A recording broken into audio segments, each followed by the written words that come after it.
So we were just talking about the beginning of Jane Eyre and how Jane needs to learn how to govern herself. And she's going to be a governess, the best way, I suppose, to learn how to govern yourself. But in some ways, in those years at the school, and this is something that schools do, is discipline, emotion, etc. She has learned to become in some ways, the typical Victorian angel in the house, although she will always have a firecracker of a temper, and that's one of the reasons we need her dear friend Helen, who is always sweet and always sentimental and always kind. We need her as the foil to see that Jane will always have this passion in her. And Jane needs to move on with her life. She needs some excitement, and that's why she leaves Mrs. Temple, and that's why she leaves the school. She needs to have some adventure, and that's sort of a manifestation of her need for emotion. She really hasn't had a deep fund of emotions and tapped her deepest passions at Mrs. Temple's schools, although she has found some comfort and friendship.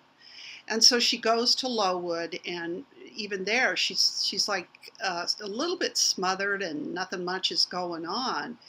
And she goes out in the woods in this very, very famous scene in chapter 12, and this is where she's going to meet Rochester for the first time.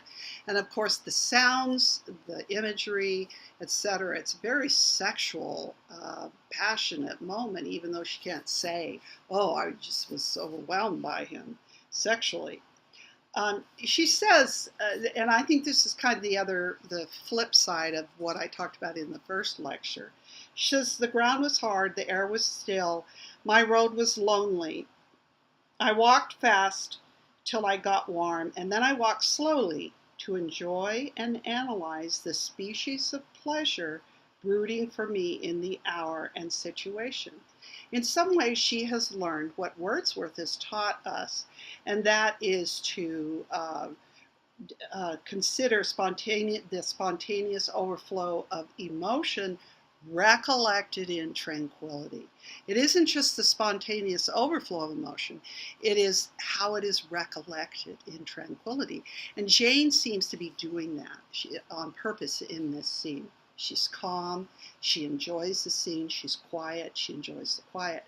And yet there is this Freudian sense that something is bubbling, urges are going on that are unmet in her.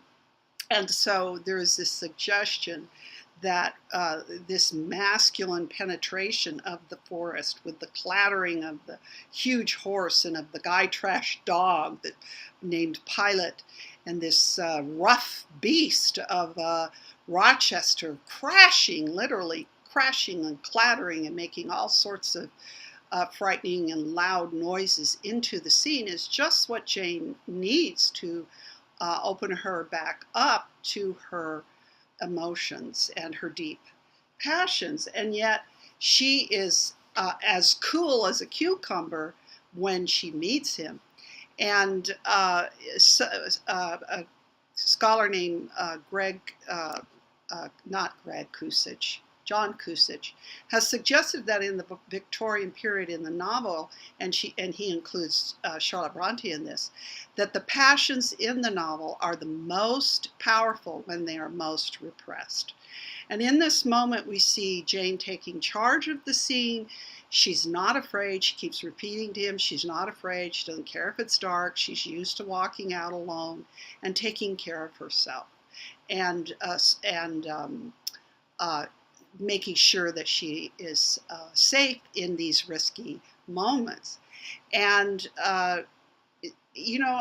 maybe you can help me with this, but it seems like at this moment she is enjoying governing her own passions and governing this man, because he's helpless at this moment. He's sprained his ankle and he needs her help, and she's the one who has to guide him and help him back on the horse. And she's very cool throughout the scene.